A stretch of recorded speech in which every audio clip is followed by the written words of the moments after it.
It was the spring of 1997, and my little cafe sat on the corner of the quietest street in our small town, the kind of place where everyone knew everyone else's business.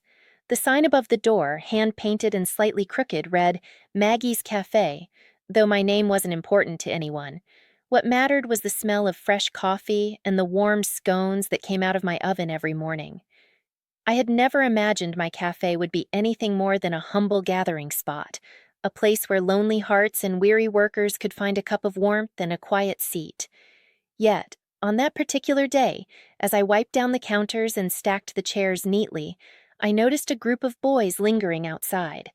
Their clothes were torn, shoes caked in mud, and their faces bore the tired, wary look of children who had been forced to grow up too quickly. I hesitated for a moment. Times were hard for me too, barely scraping enough from the day's sales to pay the bills and keep the lights on. But something in their eyes, a mixture of hunger and shame, tugged at me. I remembered what my own mother used to say. Even the smallest act of kindness can ripple farther than you think. Setting aside the worry of pennies and profit, I opened the door and beckoned them in. At first, they hesitated, shifting their weight nervously, as though kindness was a foreign language they could not speak. "Come in," I said gently, offering the warmth of the cafe like an invitation into another world. Slowly, their curiosity overcame their caution. They shuffled inside, brushing their hands along the wooden tables, their eyes wide as they took in the scent of coffee and freshly baked bread. I motioned for them to sit, and within minutes I had brought out sandwiches, bowls of steaming soup, and mugs of cocoa. The youngest one, barely 10 or 11, looked at me with wide, suspicious eyes. "Why are you doing this?" he asked, almost whispering, as if admitting the truth might somehow break the fragile spell of kindness I'd woven around the cafe that morning. I smiled softly and said, "Because everyone deserves to eat, and nobody should be hungry." They ate quietly at first, shoveling bites of food into their mouths with a mixture of relief and disbelief. Slowly, the tension in the room eased. Laughter began to bubble between mouthfuls of bread. Timid smiles replaced the wary frowns, and I felt a warmth bloom in my chest that had nothing to do with the steaming soup before them. For a moment, the world outside, cold, judgmental, and indifferent, seemed to disappear. It was just us, the small cafe, and the simple joy of being cared for. The boys told me little about where they had come from or how long they had been on the streets, though I could sense the hardships etched into every line of their faces. Yet in their eyes I saw something else, a spark, a resilience that had not been beaten out of them yet. I wanted them to know that there were still people in the world who would stand for them, even when life seemed determined to keep them down. That day, I closed the cafe with a lighter heart than usual. I had given what little I had, but in return, I had received a lesson in hope. In a world that often felt cold and unfeeling, the boys' smiles were a reminder that even the smallest gestures could make a difference. I didn't know it then, but this moment would linger in ways I could not yet imagine. Those boys would disappear from my life as quietly as they had appeared, leaving only footprints in the dust and gratitude in their hearts. And I, in turn, would never forget the strange, unspoken bond we had formed over bowls of soup and slices of bread. Life went on, the cafe remained small and humble, but that day in 1997 planted a seed that would one day grow into something far beyond anything I could have expected. The years after that spring of 1997 passed with the quiet rhythm of life in a small town, steady, predictable, and occasionally punctuated by small joys or worries. My cafe, though never large or fancy, slowly became a fixture in the neighborhood. Locals came not only for the coffee and pastries, but for the warmth that seemed to linger in every corner, a warmth that could only come from genuine care. I poured my heart into every sandwich, every cup of tea, every plate of comfort food, and the town responded in kind. People would stop by to chat, share a worry, or simply watch the world go by from the corner seat by the window. And while my cafe never made me rich, it made me rich in something far more valuable: connection. But life, as it often does, has a way of testing even the strongest of hearts. Around 2005, business began to shift. Chains and new cafes sprouted up in neighboring towns, promising sleek interiors and fancy lattes. I stayed true to my humble recipes and my simple decor, but slowly the numbers began to falter. At first, I blamed the economy, then the town's changing tastes. But deep down, I knew something else was at play: betrayal. A supplier I had trusted for years began overcharging me quietly, slipping small fees and hidden costs into my bills, confident I would not notice. I did notice. I felt the sting not just in my wallet but in my heart. The thought that someone I had welcomed into my circle could turn a corner and take advantage of me gnawed at me every night. Even as these financial pressures mounted, memories of those boys I had fed in 1997 lingered. I would sometimes catch myself staring out the cafe window, wondering what had become of them. The youngest boy, the one who had asked me why I was being kind, had always stayed in my thoughts. There was something in his eyes, a quiet determination beneath the exhaustion, that made me suspect he would find a way to rise above the streets. Yet the years had passed, and life had carried him far from my little cafe, leaving only a faint echo in my memory. By 2010, I was working harder than ever.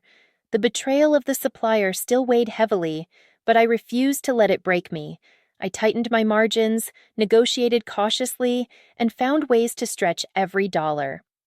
Customers continued to come, though fewer with each passing year, and every night I would lock up with a mixture of relief and exhaustion.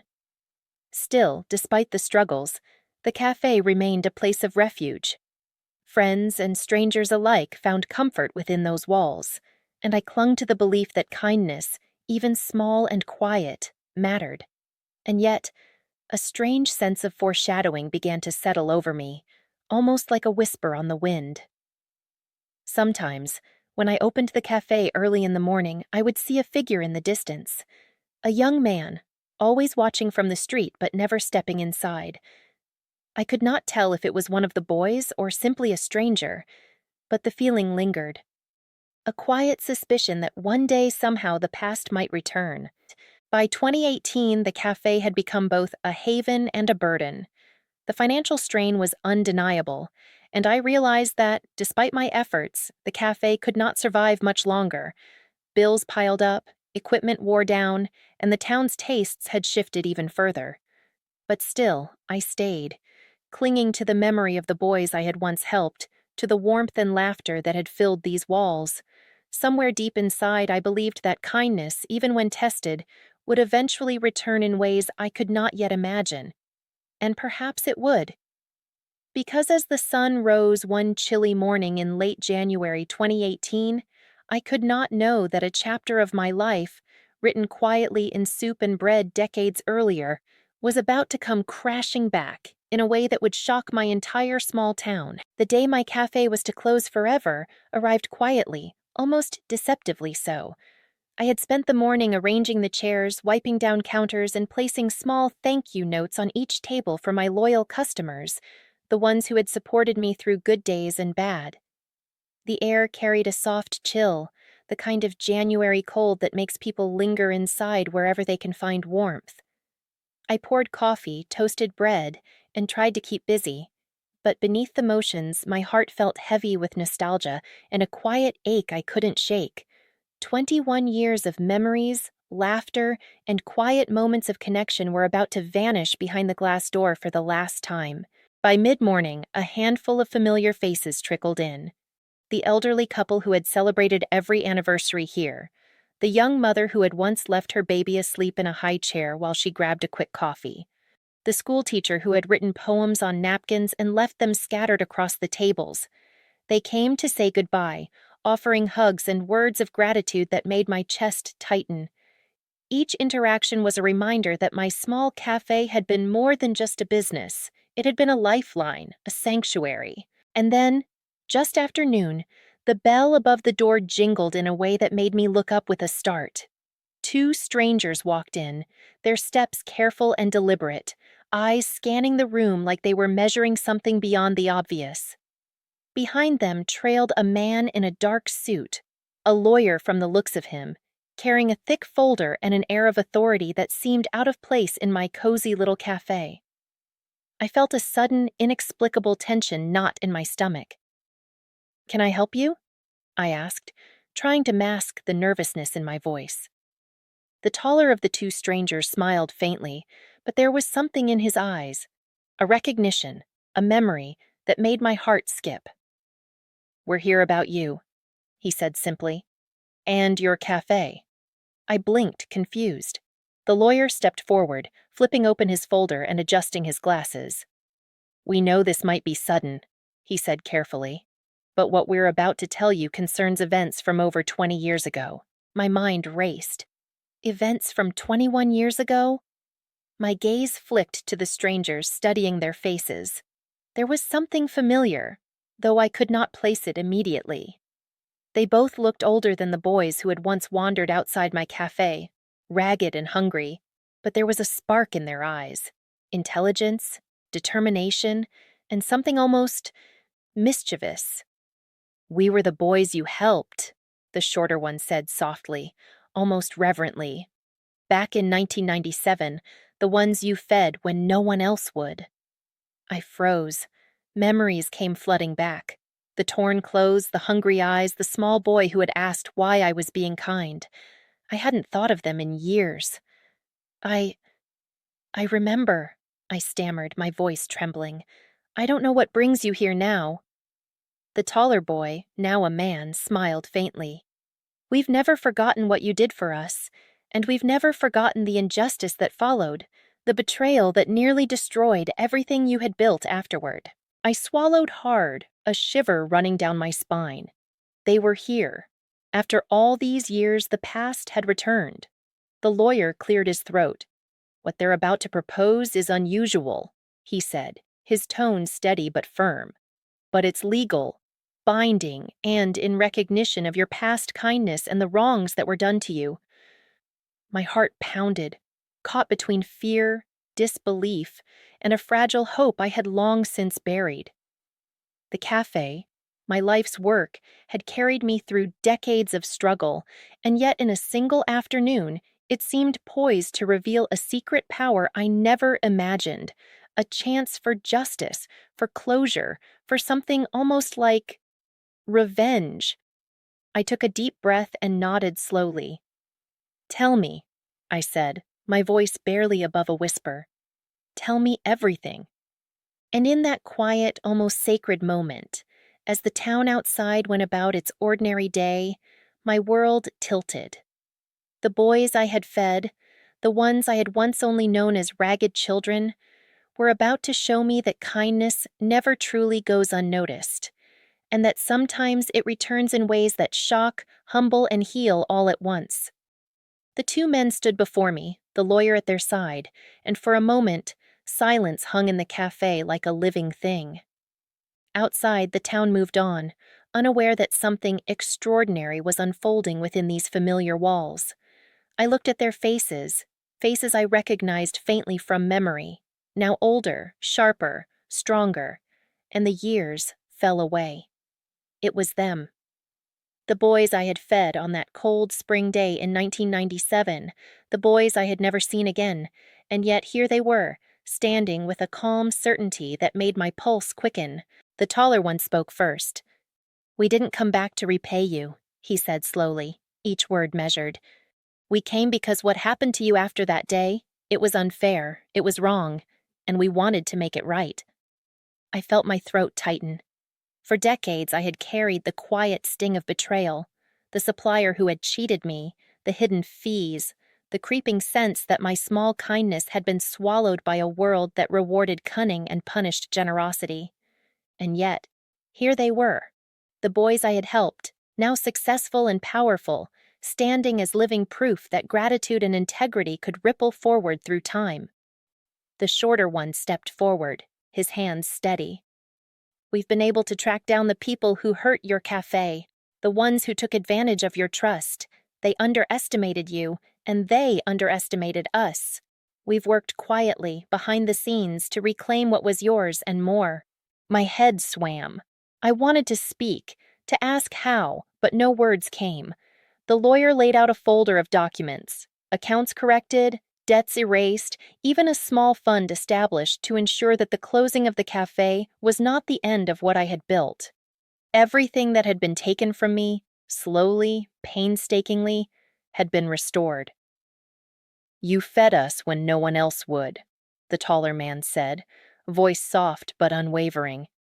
"You believed in us when the world told us we were nothing. That belief changed the course of our lives.